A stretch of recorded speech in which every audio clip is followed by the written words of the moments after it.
સમાચારમાં હવે વાત ખેડાની કરીએ કે જ્યાં નડિયાદમાં રોગચાળાને અટકાવવા તંત્ર નિષ્ફળ ગયું છે।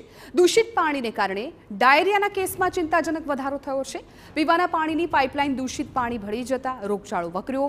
મહાનગરપાલિકા દ્વારા હાલ પણ લીકેજ શોધવાનું ચાલુ હોવાનું રટણ। અગાઉ શાંતિફળિયા વિસ્તારને જાહેર કરાયો હતો કોલેરાગ્રસ્ત। શાંતિફળિયા, કબ્રસ્તાન ચોકડી સહિતના વિસ્તાર અસરગ્રસ્ત થયા છે। છેલ્લા 5 દિવસમાં 150થી વધારે દર્દીઓને ડાયરિયાની અસર થઈ છે। હાલ 30 દર્દીઓ નડિયાદ સિવિલ હોસ્પિટલમાં સારવાર હેઠળ છે।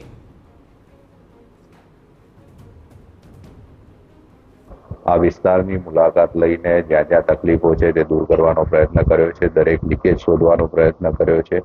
હજુ પણ તંત્ર પૂરેપૂરું સજાગ છે અને આગામી સમયમાં ટૂંક સમયમાં આ વિસ્તારમાં સમગ્રપણે ડાયરિયાના જે દર્દીઓ છે એ કોઈ ડાયરિયા પેશન્ટ રહે નહીં એ પ્રકારની વ્યવસ્થા અને જાહેર માર્ગદર્શિકા લોકોને આપવામાં આવશે।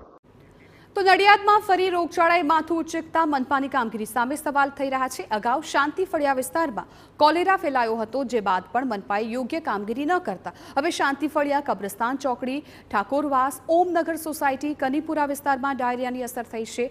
તંત્ર હવે કોઈ નક્કર પગલાં લે તો રોગચાળો અટકશે।